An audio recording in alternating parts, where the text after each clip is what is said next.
गणपति बप्पा मोरया, मंगल मूर्ति मोरया। हिंदू धर्म में कई ग्रंथ हैं, उनमें से एक महाकाव्य महाभारत भी है। जी हाँ, आज हम आपको यही बताएंगे कि भगवान गणेश जी ने महाभारत कैसे लिखी और साथ ही साथ उनका जो एक दांत है, उन्हें जो एक दंत कहा जाता है, वो कहानी महाभारत से कैसी जुड़ी हुई है। बुधवार का दिन गणपति देव का सबसे प्रिय दिन होता है। बुधवार के दिन इनकी पूजा करने से जीवन में चल रहे सारे कष्ट और पीड़ा के नाश हो जाते हैं। तो चलिए हम इस स्टोरी को शुरू करते हैं। आप सभी ने महाकाव्य महाभारत के बारे में तो सुना होगा, लेकिन क्या आप जानते हैं कि इस महाकाव्य ग्रंथ को भगवान श्री गणेश ने अपने टूटे हुए दांत से लिखा था। आप भी यह सोचकर हैरान हो गए होंगे। तो चलिए आज हम आपको यह बताने जा रहे हैं कि आखिर कैसे भगवान गणेश जी ने अपने टूटे हुए दांत से महाभारत को लिखा और ऐसा उन्होंने क्यों किया। वेद व्यास जी ने 18 पुराणों को लिखा है। इसी के साथ वह महाकाव्य महाभारत भी लिखना चाहते थे। पौराणिक मान्यता के अनुसार एक बार भगवान ब्रह्मा जी ने उन्हें महाभारत लिखने के लिए प्रेरणा दी, लेकिन वेद व्यास महाभारत के लेखन कार्य को लिखने में असमर्थ हो रहे थे। तब वेद व्यास जी ने ब्रह्मा जी को अपनी यह परेशानी बताई। इस पर ब्रह्मा जी ने वेद व्यास जी को श्री गणेश जी से महाभारत लिखवाने के लिए सुझाव दिया और वह बताया कि गणेश जी ही है जो आपकी महाभारत लिखने में सहायता कर सकते हैं।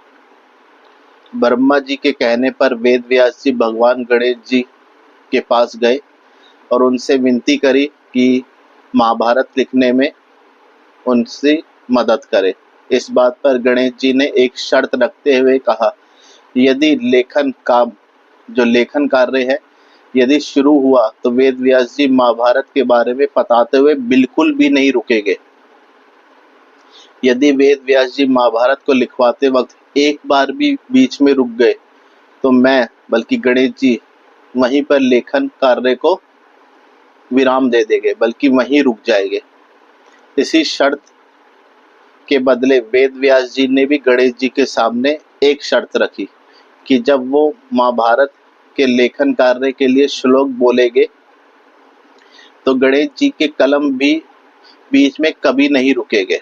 भगवान गणेश जी ने यह जो प्रस्ताव था उसे स्वीकार कर लिया, लेकिन महाभारत की कठिन शब्दावली के कारण गणेश जी की जो गति थी वो रुक सी जा रही थी। इसी जल्दबाजी के चक्कर में उनकी कलम टूट गई और उनकी गति धीरे होने जा रही थी। शर्त के अनुसार उनकी लेखनी ना रुकने पाए, इसलिए गणेश जी ने स्वयं अपना दांत तोड़ दिया और उसी दांत से महाभारत लिखना जारी रखा।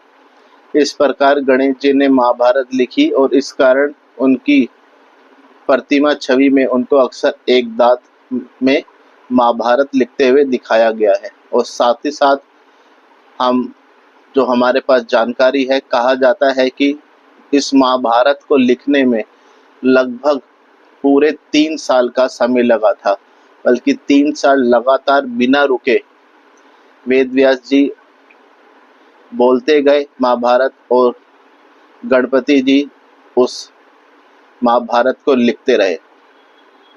तो बताइए आपको ये जानकारी थी या नहीं, और आपको हमारी ये कहानी कैसी लगी ज़रूर बताइएगा। और यदि हमसे कहीं बोलने में, कहीं शब्दों के उच्चारण में कहीं गलती हुई हो तो हमें क्षमा कीजिएगा। सभी को गणपति बप्पा मोरया, मंगल मूर्ति मोरया।